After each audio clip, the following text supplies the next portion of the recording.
Hola, hola, ¿qué tal? Buenas tardes a todos. Buenas tardes, bendiciones. Bendiciones, hermana Amelia, Erika. ¿Cómo Buenas están? tardes. ¿Todo bien? Sí, maestro, todo bien. Muy bien, excelente. Bueno, pues vamos iniciando si gustan. Ya no voy a esperar porque como el de ayer y los días anteriores han estado solamente ustedes, pues mejor ya, iniciamos de una vez. Bueno, lo primero es, como cada clase, me gustaría hacer un recuento de lo que vimos ayer rápido y me voy a ir más rápido que ayer. Y ya para comenzar con lo que nos toca ver el día de hoy. En primer lugar, tenemos aquí en pantalla lo que se llama la Septuaginta. La Septuaginta, habíamos dicho el día de ayer, que precisamente fue una traducción que se hizo, como vemos, al griego, una traducción que pidió en su momento el monarca griego Ptolomeo Filadelfo, Ptolomeo II Filadelfo, así se llamaba, lo tenemos ahí en la imagen. Durante el exilio de Babilonia, Filadelfo precisamente pidió que se elaborara esta traducción y se tradujeron los libros del Antiguo Testamento, los libros que se tenían hasta ese momento, por 72 sabios judíos, es decir, se puso esta traducción a cargo de 72 sabios judíos que fueron los encargados de hacer esa traducción, ¿verdad? Ellos se encargaron directamente de eso. Entonces, esa fue la primer, digamos, el primer, ¿cómo decirlo así? La primera versión que tuvimos en griego del Antiguo Testamento. Se llamó así, la Biblia de los 70 o Septuaginta, como tenemos aquí en pantalla. Dice ahí que comenzó a elaborarse en el siglo III antes de Cristo, la Septuaginta, y concluyó hacia finales del siglo II antes de Cristo. El resto de los libros se tradujo paulatinamente en los dos o tres siglos siguientes. Entonces, la primera traducción que se tuvo al griego, recordemos que el Antiguo Testamento fue escrito originalmente en hebreo y en arameo, ¿sí? En hebreo y en arameo, pero se hizo una traducción al griego que se llamó Septuaginta. Se tradujo al griego koiné, igual que el Nuevo Testamento, al griego koiné, y entonces, pues precisamente se hizo esta, ¿cómo decirlo así?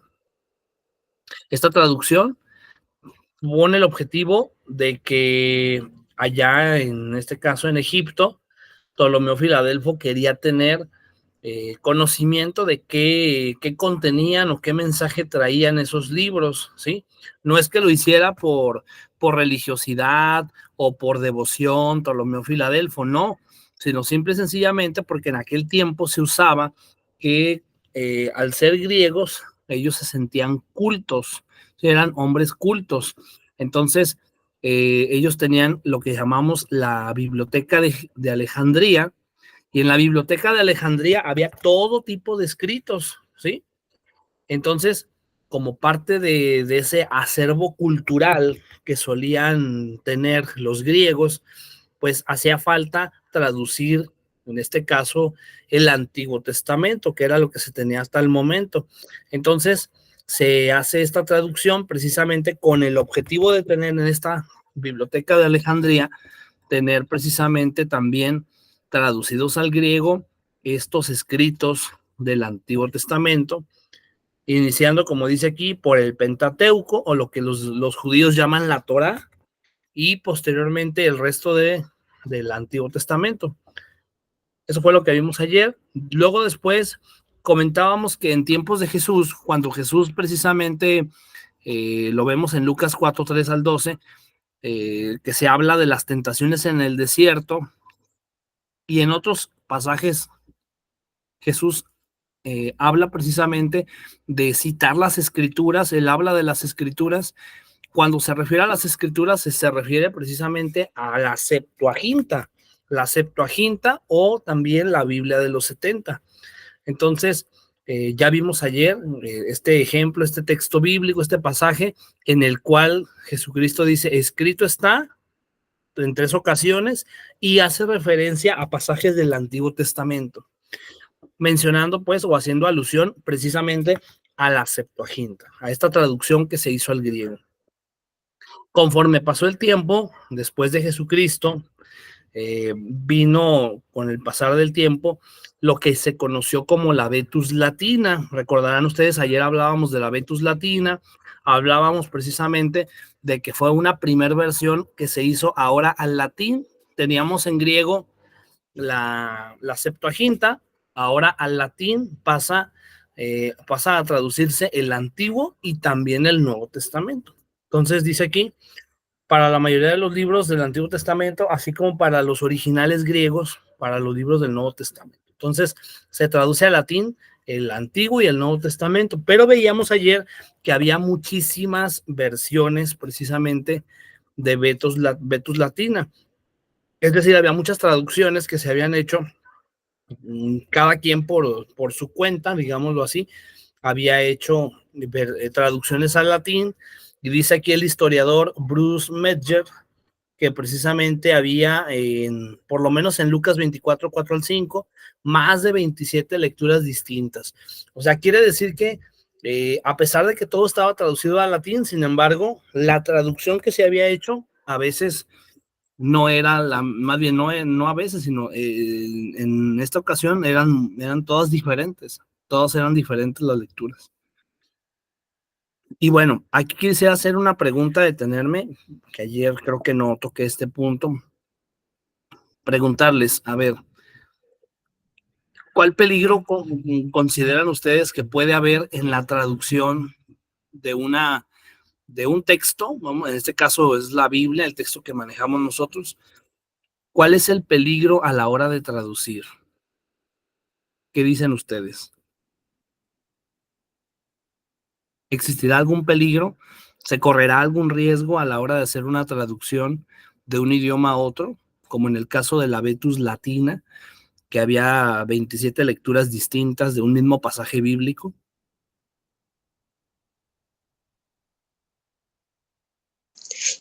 Maestro, yo pienso que sí se corre riesgo porque quizá no traducimos bien la palabra tomando en cuenta el contexto, ¿no? Por ejemplo, en la actualidad, en los países, a lo mejor para referir a un objeto, una cosa, una persona, usan una palabra que a lo mejor para nosotros significa otra cosa. Entonces pienso que en eso puede correr riesgo una traducción, ¿no? Que quizá no sea la palabra con la palabra que pudieran utilizar a lo mejor no era la que, bueno, no era como la idea principal o la idea que se quería dar, ¿no? Y eso ya causa un problema. Sí, así es. Exactamente, muy bien. ¿Alguien más quiera decir algo?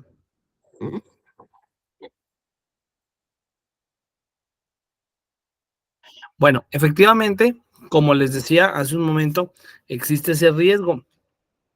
Y ya lo decían ahorita, ¿verdad? Precisamente el riesgo es que al momento de traducir, quizá el sentido de una frase o de una palabra puede perderse. Dependiendo del idioma, los mismos idiomas tienen a veces palabras que le dan una connotación especial o diferente a determinada palabra o frase. Y al momento de hacer una traducción, es posible que la traducción deje de lado precisamente este énfasis que se le daba o este sentido que se le daba a tal o cual frase. Tan es así que a veces es necesario acudir a los comentarios bíblicos, ¿verdad? A la exégesis, lo que se llama la exégesis bíblica, para poder entender cuál era el sentido real o incluso la enseñanza de ese pasaje bíblico, ya que a veces pareciera como que hay una contradicción en los textos o en la enseñanza, pero recordemos que al momento de hacer el canon bíblico, se buscó precisamente el que no hubiera contradicción entre la enseñanza de un libro y la enseñanza de otro, sino que simple y sencillamente son complementarios, sí, en este sentido son textos complementarios. Entonces, había muchas, como dice aquí, lecturas distintas al latín, por lo cual en su momento fue necesario hacer lo que llamamos la Vulgata Latina. ¿Qué es la Vulgata Latina? Como veíamos ayer, está aquí precisamente una flecha, vemos aquí, una flecha que sale de abajo de la Biblia que se llama Vetus Latina, y luego la flecha nos conduce hacia arriba a lo que se llama Vulgata. Es decir, hubo un proceso de cambio, por decirlo así, un proceso que se siguió para llegar a la Vulgata Latina. Ambas son traducciones al latín, tanto la Vetus como la Vulgata, y en ese sentido, veíamos ayer, recordarán ustedes que Dámaso I, con el objetivo de unificar todas las versiones Vetus Latina que se habían propagado por Oriente, buscó crear una traducción que fuera como la traducción oficial, ¿verdad? La traducción, una traducción fidedigna, de tal manera que nos pudiéramos fiar de esa traducción, ¿verdad? Entonces se buscó precisamente a Jerónimo de Estridón, o mejor conocido como San Jerónimo, para que él fuera el que precisamente hiciera este trabajo de traducción, un trabajo de traducción bien cuidado, digamos, con fuentes, de tal manera que pudiera ser confiable. ¿Cuándo se definió el canon del Nuevo Testamento? Veíamos ayer que todo comenzó con una carta que escribió Atanasio de Alejandría. En esa carta, en la Pascua, precisamente a las iglesias, una carta dirigida a las iglesias, en el año 367 después de Cristo. Esa carta ya contenía en su contenido, en su interior, contenía la misma lista de los 27 libros del Nuevo Testamento. Ahí está. Y luego dice también que en el año 367 se marcó así la primera vez que se declara la extensión del canon bíblico, en el 367. Pero fue precisamente hasta el Concilio de Roma, en el año 382, como vemos acá abajo en el número 2, fue hasta el año 382 cuando Dámaso I, cuando estableció el canon bíblico oficialmente. Es decir, en el 367, Atanasio de Alejandría escribe esa carta, ¿sí? En 367. Pero fue hasta el 382 que se declaró oficialmente el canon bíblico del Antiguo y Nuevo Testamento. Recordando, desde luego, que como hablamos en su momento de historia, bueno, hablamos de que en este momento solo existía la Iglesia Católica, no existía todavía lo que llamamos nosotros la Reforma Protestante para este año. Entonces, los católicos reconocen, como dice aquí, reconocen 46, a ver, aquí dice 46 libros del Antiguo Testamento y 27 del Nuevo. Nosotros los evangélicos reconocemos en el Antiguo solamente 39 libros. Entonces, para tomarlo en cuenta este dato, o sea, cuando se hace el canon bíblico, en el año 382, en el Concilio de Roma, se consideran en el Antiguo Testamento los 46 libros, ¿sí?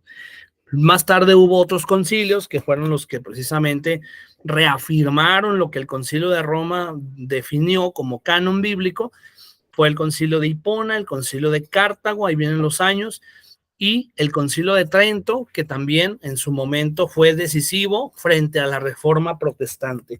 Ya en el año de 1545, que es cuando comenzó el Concilio de Trento, viene a reafirmarse la lista canónica, ¿sí? Y en todo esto, me permito hacer un comentario, agregar en su momento la Biblia que le llamábamos, se le llama todavía la Biblia del Oso. No sé si ustedes han escuchado hablar de la Biblia del Oso, si no, ahorita vamos a hablar un poquito de eso. La Biblia protestante. Las primeras ediciones también contenían en el Antiguo Testamento los 46 libros, no 39 como ahora. Vemos la Reina Valera tiene 39 en el Antiguo Testamento, 39 libros. No, en aquel momento, en las primeras ediciones de la Biblia del Oso, sí se tenían los 46 libros. Entonces, esto para que no nos tome por sorpresa, que luego de repente, pues sobre todo quienes de repente se meten a eso de la apologética, puede ser que luego les salgan con esa sorpresa. ¿Y por qué la Biblia del Oso sí traía los 46 y las Biblias de ahora traen solo 39? Pues no es que la iglesia le quitara esos libros nada más porque sí. Hay unas razones específicas que en su momento yo creo que lo van a ver en su materia de Antiguo Testamento, ¿sí? En el caso del Nuevo Testamento, nosotros, católicos y evangélicos, coincidimos en que la lista de libros inspirados por Dios en la Biblia son 27. En eso no tenemos ningún problema, católicos y evangélicos. Bien, vamos ahora a lo que es la Textus Receptus. ¿Se acuerdan ustedes? Concluimos el día de ayer precisamente hablando de que Erasmo de Rotterdam, precisamente guiado por ese deseo de volver a las fuentes, a las lenguas originales,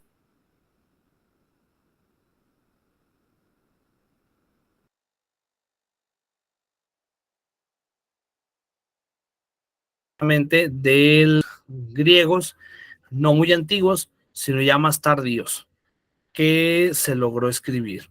Y luego dice ahí que Casiodoro de Reina, precisamente por eso de ahí es de donde viene el nombre de la Biblia, Reina Valera, por Casiodoro de Reina, el apellido de Casiodoro, dice para traducir el Nuevo Testamento de su Biblia del Oso. La Biblia del Oso, le llamaban la Biblia del Oso porque en la portada traía precisamente un osito, ¿verdad? Un osito así como alcanzando un árbol, creo, si mal no recuerdo. Y eso es porque en el tiempo de la Reforma Protestante, pues estaba muy fuerte aquello de la Inquisición y todo ese rollo. Entonces, con el objetivo de despistar un poquito la atención y no que no trajera alusión a alguna imagen religiosa, porque eso podía llamar la atención de los inquisidores y todo ese rollo, pues mejor para no llamar la atención, pues le pusieron un osito ahí y por eso se le quedó el nombre de la Biblia del oso. Bueno, vamos ahora a lo que nos corresponde ver en la clase de hoy. Hasta aquí algún comentario que quieran hacer, muchachas, no sé, algo que quieran decir, comentar, complementar.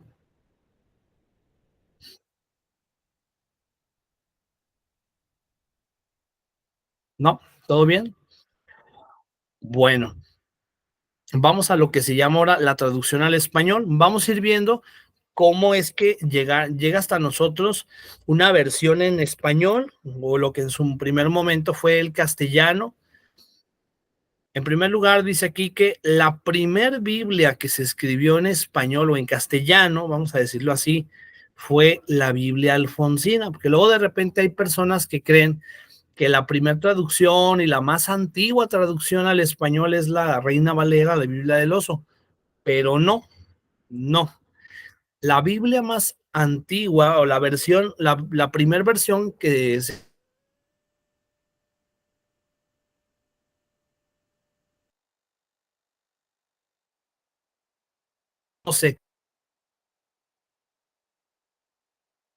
de los dos, más o menos las páginas de esta Biblia alfonsina.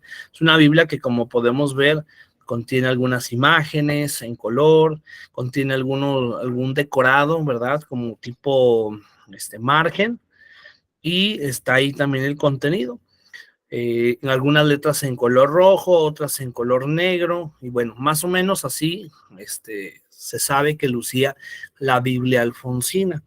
Entonces, dice ahí, voy a pedirles si nos ayudan con la lectura por aquello de la participación. A ver, Amelia, no sé si nos pueda ayudar, por favor, a leer esta diapositiva. Sí, claro. La Biblia alfonsina fue la primera Biblia traducida al castellano medieval por indicación del rey Alfonso X de España en el año 1280. Su traducción fue a partir de la Vulgata latina. Ok, entonces aquí tenemos un dato importante. La primera traducción que se hace al español es tomando como base la Vulgata latina, ¿verdad? Recordemos que fue esta traducción de la que les hablaba hace un momento, una traducción que se hizo al latín de manera oficial por encargo de Dámaso I, le encargó esto a Jerónimo de Estridón, la Vulgata latina. Bueno, pues de ese texto de la Vulgata latina se logra hacer la primera traducción al castellano medieval. Nótese que dice aquí castellano medieval, quiere decir que hay algunas palabras que aunque están en español, pero si hoy las leemos, pues no las vamos a entender, o no vamos a entender el sentido de las frases.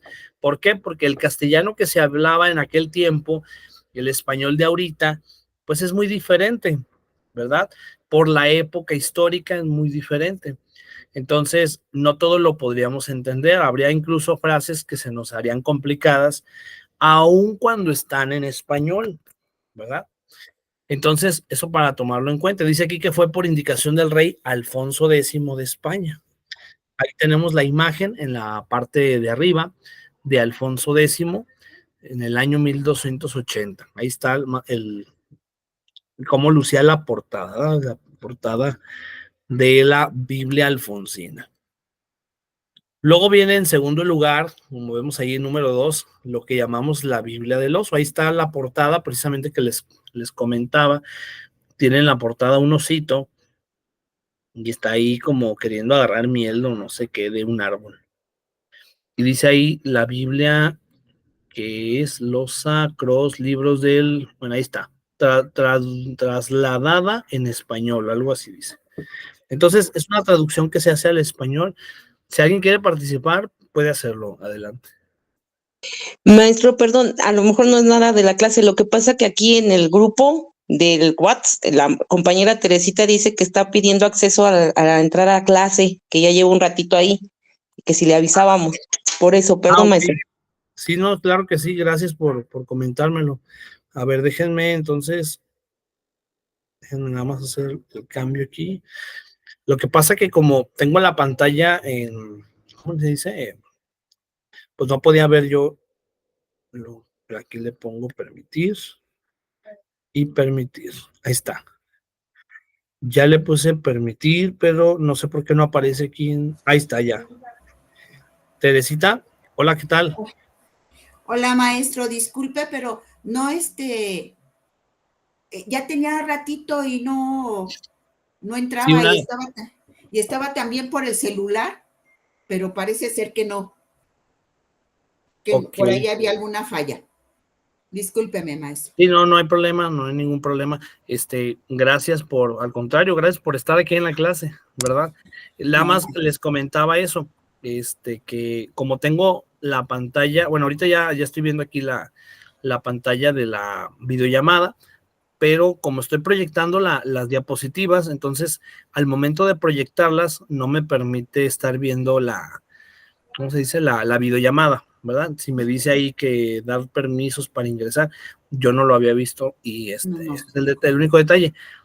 Me parece, si no corrijan ustedes, que para evitar esto les indicaron que entraran con su correo de la universidad. ¿Sí están ingresando con su correo de la universidad o no? No, maestro. En mi caso, yo voy a la liga que usted nos compartió desde un principio, pero entonces hay que entrar al campus y desde el campus entramos. Pueden hacerlo desde el campus, exactamente. Yo lo que hago es, desde mi cuenta abro mi cuenta de Google, precisamente de la universidad, y ya teniéndola abierta, entonces ya puede usted ingresar directamente con el link sin ningún problema, pero teniendo abierta, en este caso en el celular o en la computadora, como sea, la cuenta de Gmail, ¿sí? Ok. Sí, porque si no, entonces sí les va a estar pidiendo que permisos. Por mí no hay problema, ¿verdad? Pero tengo entendido que la universidad sí les está pidiendo eso. Y en otras generaciones nos han dicho que les digamos, pues, que les recordemos. Repito, de mi parte no hay ningún problema, pues, ¿verdad? Yo le doy permitir y ya, no pasa nada. Pero el problema es más bien por eso, porque como no estaba viendo yo la pantalla de la videollamada, sino más bien de la proyección, por eso no me había dado cuenta. Una disculpa por no. No, maestro, al Pero contrario, no. discúlpeme usted. No, está bien, de acuerdo. Entonces estábamos viendo, ya para retomar, estábamos viendo precisamente lo de la número 2, la primera versión. Entonces dijimos, la primera versión al castellano medieval o al español, pues, fue la Biblia alfonsina, encargada por el rey Alfonso X, por eso se llama Alfonsina, por rey Alfonso. La segunda traducción que se hace al español es esta, llamada la Biblia del oso.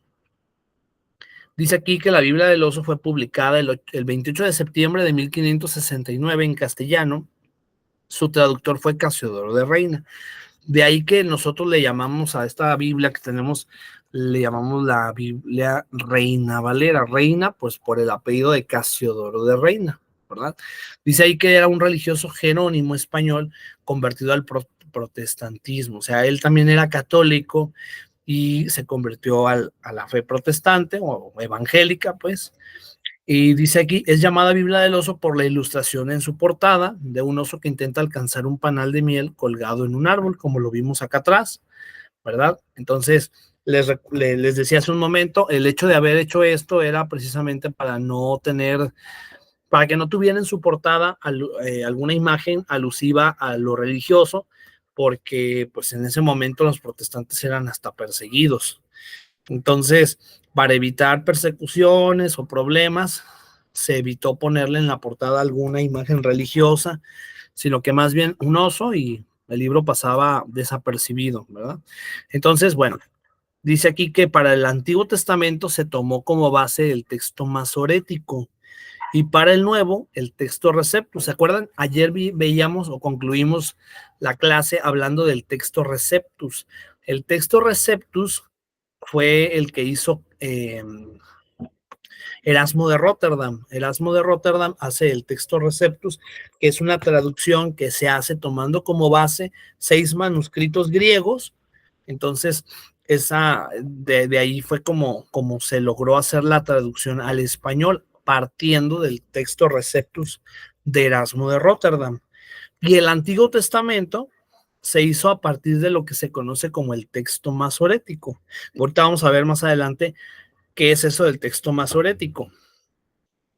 Estamos viendo entonces la segunda versión de Biblia que se tradujo al español. Luego dice que en 1602 Cipriano de Valera editó la primera revisión de la traducción de Casiodoro de Reina, conocida como la Biblia del Cántaro. ¿Sí? Entonces esa Biblia se llamaba Biblia del Cántaro. Entonces, así es como se logró lo que hoy ya conocemos como la Biblia Reina Valera. Reina, pues por el apellido de Casiodoro de Reina. Valera, por el apellido de Cipriano de Valera. Entonces, así es como se logra compilar esta Biblia que hoy tenemos nosotros los evangélicos, que no es la única versión, no, porque luego de repente hay quienes creen que la Biblia Reina Valera es la única versión evangélica. No. ¿Conocen ustedes algunas otras versiones evangélicas, de Biblia evangélica? Aparte de la Reina Valera. Yo no, maestro. No. ¿No han oído hablar, por ejemplo, de la Nueva Versión Internacional? Que es otra traducción también evangélica, pero que con un lenguaje un poco más moderno, vamos a decirlo así, más entendible. Nueva Versión Internacional, por ejemplo, sería otra, ¿no? Por ejemplo, un poquito más asequible, porque todavía si revisamos la Reina Valera, podemos darnos cuenta que aunque es la Biblia, digamos, como la tradicional que usamos los evangélicos, la Biblia de cajón, por decirlo así, hay otras versiones más entendibles. De repente hay frases en la Reina Valera que decimos, caray, esto como que, ¿qué quiere decir? Entonces, hay versiones evangélicas más entendibles como Nueva Versión Internacional. Bueno, pero ahorita estamos hablando de la formación de la Biblia del oso, precisamente a partir de los aportes de Casiodoro de Reina y de Cipriano de Valera. Entonces decíamos que para poder traducir, o en este caso el Nuevo Testamento, se tomó como base el texto Receptus, y en el Antiguo Testamento se tomó como base el texto masorético. ¿Qué es el texto masorético? Bueno, a ver, alguien que nos haga favor de leer lo que es las columnas. Se fijan, es un cuadro comparativo lo que tenemos aquí en pantalla. Tenemos en la primera columna lo que se llama la Septuaginta, de la que ya les había hablado ayer y hoy. La Septuaginta, esta traducción al griego que se hizo en su momento del Antiguo Testamento. Y por otro lado tenemos el texto masorético. Entonces lo que quiero es presentarles un cuadro comparativo para que podamos ver algunas diferencias, ¿verdad?, que existen entre ambas traducciones. Estamos hablando aquí del Antiguo Testamento, ¿verdad? Solamente Antiguo Testamento, que es la parte con la que quiero explicar por qué la Biblia del oso se tradujo a partir del texto masorético. A ver, entonces, Teresita. Si me permite, maestro, sí, Sí, claro. adelante, sí. Sí, sobre el texto masorético, de la columna izquierda, Septuaginta, nos habla de 72 sabios judíos tradujeron el Antiguo Testamento, que sí incluía a los deuterocanónicos, por lo cual contenía 46 libros en griego. Por otra parte, el texto masorético, un grupo de hebreos conocidos como masoretas la difundieron el Tanaj, que son 39 libros del Antiguo Testamento, que ya estaba traducido y por separado en rollos. Fue declarado el canon palestinense en el Concilio de Yamnia en el año 70 después de la era cristiana. Así es. Por su parte, ¿le continúa, maestro, o nada más ahí? Sí, si gusta, sí. Por su parte, en la columna Septuaginta, inicio en el siglo III antes de la era cristiana, en el año 280 antes de la era cristiana.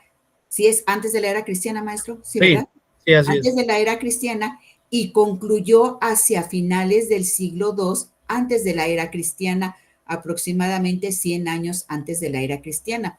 Por su parte, el texto masorético nos dice que entre el siglo VI y el siglo X después de la era cristiana. En la tercera columna, en la columna Septuaginta, nos habla que está escrita en griego koiné. Por su parte, el texto masorético nos habla de que está escrito una parte en hebreo y otra parte en arameo. Muchas gracias. Entonces, como podemos ver aquí, en el caso de nuestra Biblia Reina Valera, el Antiguo Testamento fue traducido al español a partir del texto masorético. Y vemos aquí en la columna de texto masorético hasta el final que el texto masorético está escrito, dice ahí, en hebreo y arameo. El hebreo y el arameo son las lenguas originales en las que se escribió el Antiguo Testamento. Es decir, en ese sentido, nos parece que es mucho más confiable la traducción del texto masorético porque está escrita en las lenguas originales, es más confiable que la Septuaginta, porque la Septuaginta ya es una traducción del hebreo y el arameo al griego, ¿sí? Entonces, hablábamos hace un momento, un poco antes de que llegara Teresita, de los riesgos que de repente se pueden correr al momento de traducir precisamente a una lengua diferente. El hecho de traducir, de hecho hay una frase que dicen que traductor es traición, ¿eh? Toda traducción es traición o algo así creo que dice la frase. O sea, en el sentido de que muchas de las veces al traducir podemos estar traicionando la intención original con la que se dijo en tal o cual idioma, tal o cual frase. Si Cristo dijo tal o cual cosa o algún apóstol o profeta dijo tal, pues precisamente lo dijo pensando en el contexto histórico en el que se escribe, incluso tomando en cuenta los matices que de repente pueda tener una palabra, ¿no? O el sentido profundo que tenía en la cultura, en esa cultura, esa lengua. Entonces, de repente, al momento de traducir, puede ser que perdamos de vista el sentido original con el que se escribía, o con el que se escribió tal o cual texto. Entonces, a nosotros nos parece que haber tomado la traducción, hacer la traducción al español del Antiguo Testamento, tomando como base el texto masorético, es más confiable, en primer lugar, porque está tomado de las lenguas originales, que es el hebreo y el arameo. Por otro lado, también vemos aquí que la diferencia entre la Septuaginta y el texto masorético es el número de libros. Vemos ahí en color amarillo que la Septuaginta contenía los 46 libros en griego y en el texto masorético solamente 39, que es lo que tenemos los evangélicos, los 39 libros del Antiguo Testamento, ¿verdad? Es por eso que las Biblias contienen solo esos 39. Los otros 7, que son los llamados libros, los católicos les llaman libros deuterocanónicos, los evangélicos les decimos libros apócrifos. En cualquiera de los casos, estos libros, que son a los que nos estamos refiriendo, no fueron considerados en el texto masorético, ¿sí? Y dice aquí, fue declarado esto en el concilio de Yavne, en el año 70, que precisamente fue el año en el que se destruyó el templo de Jerusalén. En ese año, los judíos hicieron un concilio de judíos, en el que precisamente declararon el canon bíblico del Antiguo Testamento. Los judíos, recordemos, pues ellos, para ellos el Nuevo Testamento no tiene validez, vamos a decirlo así. Para ellos las Sagradas Escrituras son el Antiguo Testamento. Como dice aquí, el Tanaj. Ellos le llaman Tanaj, ¿verdad? No le dicen Antiguo Testamento. Entonces, aquí tenemos una base, pues, para darnos cuenta de cómo es que nos llega hasta nosotros la traducción al español del Antiguo Testamento. En el caso del Antiguo Testamento se toma como base el texto masorético, y en el caso del Nuevo Testamento se toma como base el texto Receptus, que fue el que elaboró Erasmo de Rotterdam, precisamente. Luego, más datos del texto masorético, un poquito más allá. El término proviene del hebreo masora, que significa tradición. Entonces, por eso se llama masorético, porque masora es tradición. Dice, los más antiguos manuscritos completos del texto masorético vienen del siglo IX después de Cristo, pero existen fragmentos más antiguos que parecen pertenecer a la misma familia textual, también posteriores a la crucifixión de Jesús. Por ejemplo, entre los manuscritos del Mar Muerto, que después vamos a hablar de eso, del Mar Muerto, y los escritos de Qumran, dice, los fragmentos encontrados en otros puntos del desierto de Judea y del texto masorético, algunos de estos difieren en una letra de cada 1000. En cambio, otros fragmentos tienen diferencias mucho más acusadas. Difieren algunos fragmentos de la Septuaginta y de las hexaplas de Orígenes. ¿Recuerdan ustedes que yo les hablaba de las hexaplas de Orígenes? Orígenes lo que hizo fue hacer una traducción en 6 columnas de diferentes idiomas, ¿verdad? Griego, latín, hebreo, arameo y no recuerdo qué otros idiomas, pero eran 6, por eso se llama hexaplas. Bueno, pues entonces dice aquí que difiere de algunos fragmentos de la Septuaginta y de las hexaplas. Entonces, precisamente por eso es que se vio más confiable el texto masorético. Nos parece que es más confiable el texto masorético porque precisamente tomando en consideración los textos más antiguos, dice aquí, que parecen pertenecer a la misma familia textual, pues marcan a veces algunas diferencias con la Septuaginta, que fue una traducción posterior, y las hexaplas de Orígenes. Bien. Hablando de las hexaplas, dice aquí que es una obra exegética de Orígenes de Alejandría, comenzada hacia el año 212, después de Cristo.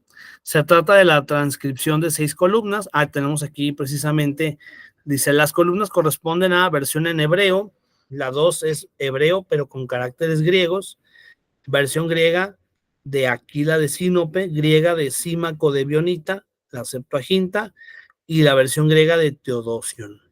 Ahí está lo que cada una de las 6 columnas contenía en las hexaplas, y a pesar de ello, pues precisamente vemos algunas diferencias con lo que es el texto masorético. Dice, Orígenes indicaba en la columna de la Septuaginta su relación con la hebrea, adiciones, textos faltantes, o sea, ahí se indicaban estos. Adiciones son cosas que se le añadieron, textos faltantes también. Los salmos incluyen 3 versiones más, es decir, el texto queda en 9 columnas. Si se le agregan 3 más, son 9.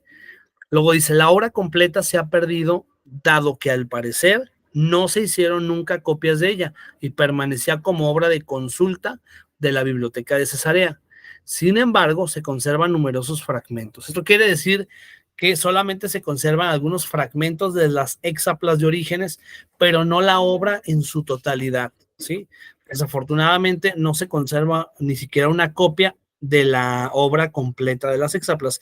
Tenemos ahí en pantalla a la izquierda precisamente cómo lucía digamos, estas hexaplas.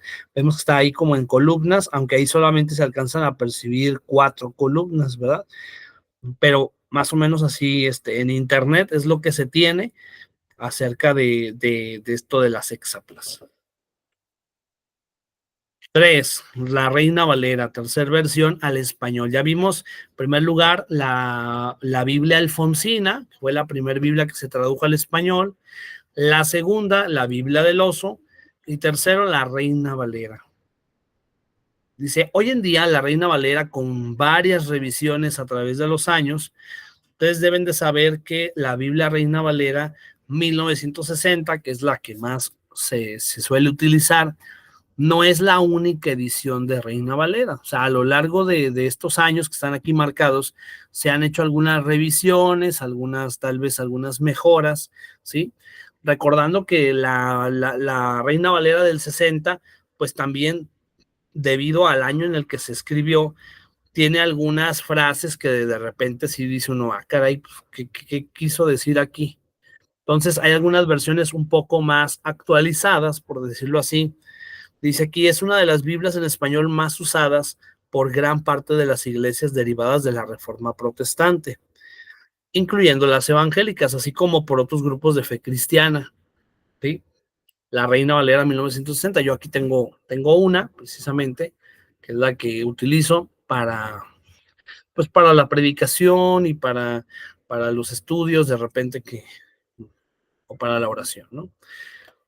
Luego viene, bueno, hasta aquí, antes de meternos a los manuscritos, antes de ir a los manuscritos, me gustaría preguntarles, ¿cómo ven lo que acabamos de ver en clase? ¿Está entendible? ¿Está claro? ¿Hay alguna pregunta, alguna duda, un comentario, algo que quieran decir?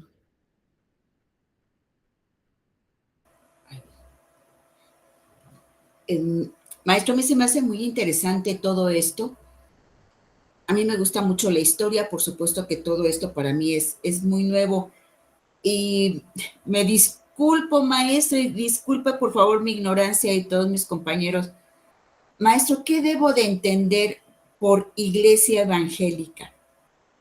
Discúlpeme la pregunta, o sea, ya nos están hablando de los evangelios, pero de repente como que no tengo yo muy claro si digo católica, si se dice cristianismo, ¿qué es una iglesia evangélica? Discúlpeme, por favor. No se disculpe, no hay ninguna razón para ello. Mire, generalmente es a las que les llaman protestantes, ¿sí? Los católicos nos suelen decir protestantes. ¿Por qué? Pues porque en su momento se dio lo que llamamos la Reforma Protestante, ¿verdad? Hacia el siglo XVI, con Martín Lutero, pero digamos que, según tengo entendido, al llegar a América Latina, se volvió muy popular este término de evangélicas, ¿sí? ¿Por qué? Porque en lugar de nosotros mismos no nos decimos protestantes, ¿verdad? ¿Por qué? Porque nos parece que es un término despectivo en cierta manera, nos parece que no nos define como tal ese concepto. Protestamos en el sentido de que no estamos de acuerdo con algunas creencias que se tienen o algunos dogmas de fe o prácticas que se siguen en la Iglesia Católica, y desde luego que hay razones importantes y bíblicas para estarlo, ¿verdad? Pero tengo entendido que cuando hubo grandes predicadores en América Latina, la gente empezó a llamarlos evangélicos precisamente porque el mensaje que traían era el del evangelio, se predicaba el evangelio, ¿sí?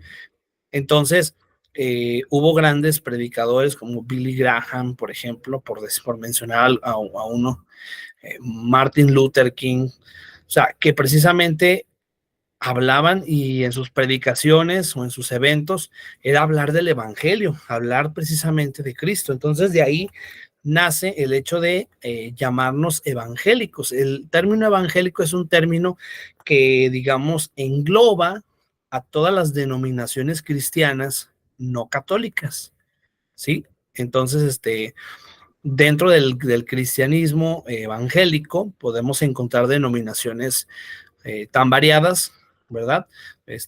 Por ejemplo, pentecostales, bautistas, luteranos, presbiterianos, episcopalianos, no sé, anglicanos, o sea, una serie de denominaciones que en su momento, pues digamos, eran muy relevantes y muy marcadas las diferencias, ¿no?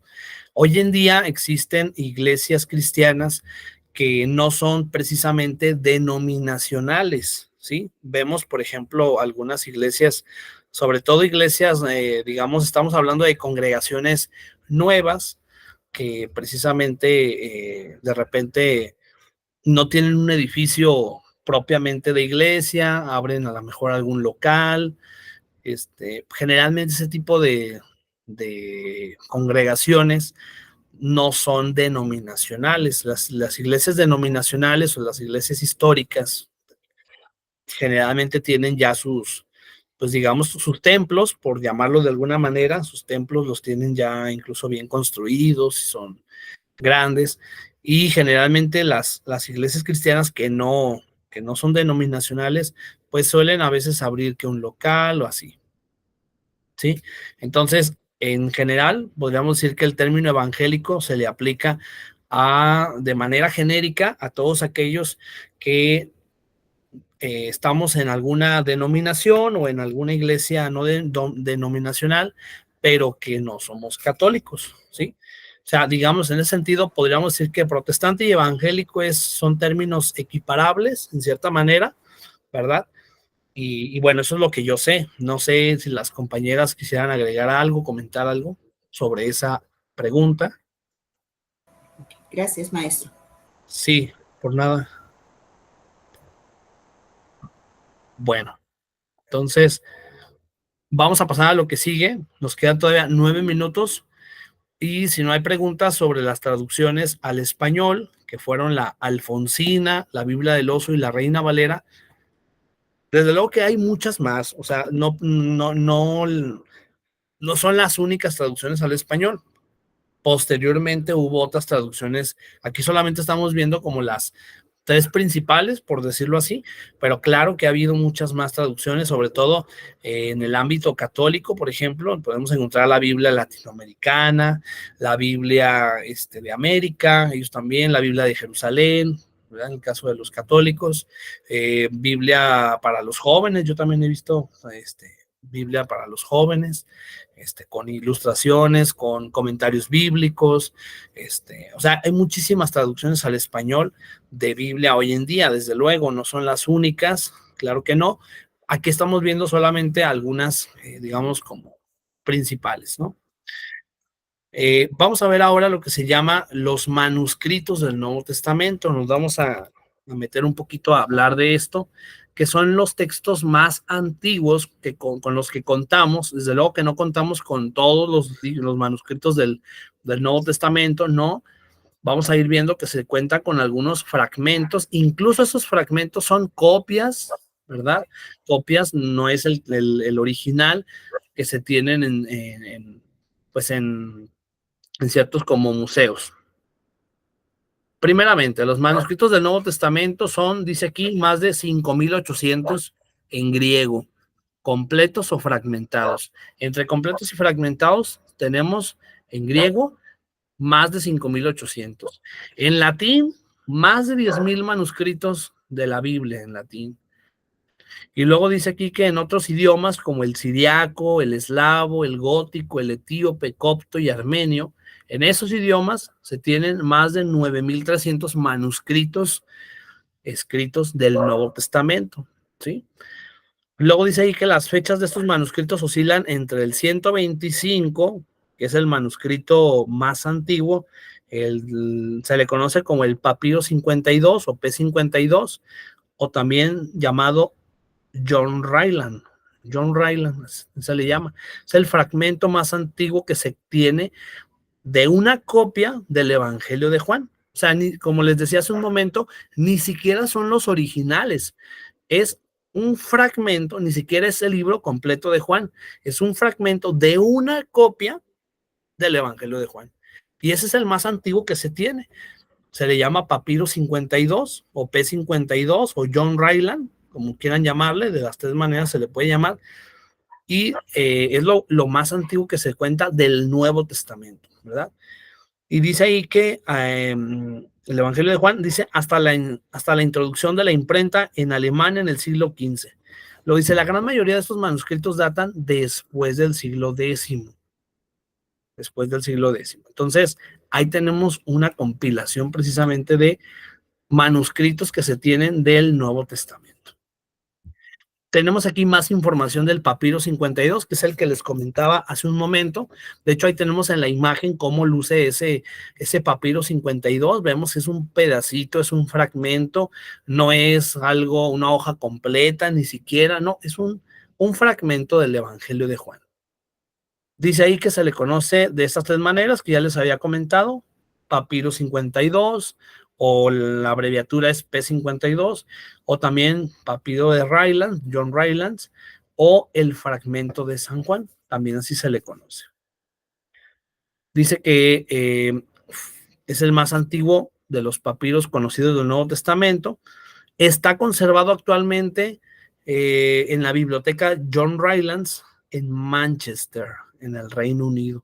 Allá, en el Reino Unido, es donde se encuentra en esa biblioteca precisamente este fragmento más antiguo del Nuevo Testamento. Ahí se conserva, ahí se cuida, ¿verdad? Ahí lo custodian y dice ahí que data del año 125. Entonces, con todo y que es el más antiguo, sin embargo, el hecho de que sea del año 125 quiere decir que fue más de un siglo después de que Cristo pues murió, vamos a decirlo así, en la cruz, muere en la cruz. Sabemos que después resucita, claro está, resucita y todo, pero más allá de un siglo después de la pasión, muerte y resurrección de Cristo, es que se tiene este papiro. Luego dice, la parte delantera del fragmento, el anverso, dice, contiene versículos del Evangelio de Juan 18:31 al 33 en griego, y la parte de atrás contiene los versículos 37 al 38. O sea, quiere decir que tiene dos textos bíblicos, ¿verdad? Ahí Juan 18:31 al 33 y en la parte de atrás los versículos 37 y 38. ¿Cómo ven? Luego después vamos a ver ahorita lo que se llaman manuscritos unciales y cursivos. Esto es algo que por cultura general debemos conocer, debemos saber la diferencia entre manuscritos unciales y cursivos. Dice ahí con letras azules que los unciales son aquellos que se escriben en letras mayúsculas. Si ustedes se fijan en la imagen que tenemos grandota, la imagen que tenemos a la derecha, ese manuscrito está escrito con letras mayúsculas. Por eso es que la letra es más grande que la de la imagen que está abajo. Si comparamos el fragmento café con el fragmento blanco, por decirlo así, que está abajo, vamos a darnos cuenta que el café está escrito con letra mayúscula. Bueno, pues a estos manuscritos que están en pura mayúscula, a estos se les llama manuscritos unciales, así. ¿Por qué? Pues porque en latín uncialis, dice, de latín uncialis, de una pulgada. O sea, eso es lo que significa uncialis en latín, de una pulgada. Una medida, era la pulgada. En cambio, hay otros manuscritos que se les llama manuscritos cursivos o en letra cursiva. Dice aquí, es una copia de una porción del Nuevo Testamento, escrito con una escritura pequeña, cursiva en griega. Entonces, cuando está escrito en escritura pequeña, lo que nosotros aquí en español le llamamos la minúscula, ¿verdad? Cuando está con letra pequeña, a ese se le llama manuscrito cursivo. Ese es el cursivo, el de letra pequeña. Y el uncial, el de letra mayúscula. Y ya. Bueno, vamos a dejarle por hoy aquí. Nos vamos a quedar aquí en lo de los unciales y los manuscritos, porque ya nos queda prácticamente un minuto para terminar, para que ustedes ya se vayan a la siguiente clase, ¿verdad? Entonces, nos vemos el lunes, ¿verdad? El lunes sería cuando nos tenemos que ver. Les voy a enviar también la lista de asistencia, porque hay algunos que creo que no asistieron todos los días. Entonces, acuérdense que cuando no asistimos hay que presentar en ese caso notas, apuntes, ¿sí? De todos modos, les mando por WhatsApp la captura, pues para que sepan si tienen que hacer algún apunte o no. De acuerdo. ¿Sale? En Gracias, el caso Juan. de la letra A es de asistencia, y cuando tiene número es de que sí entregaron apuntes, la calificación. ¿Sale? De acuerdo. Órale. Entonces nos vemos la siguiente semana. Gracias a todos. Gracias, maestro. Buen fin de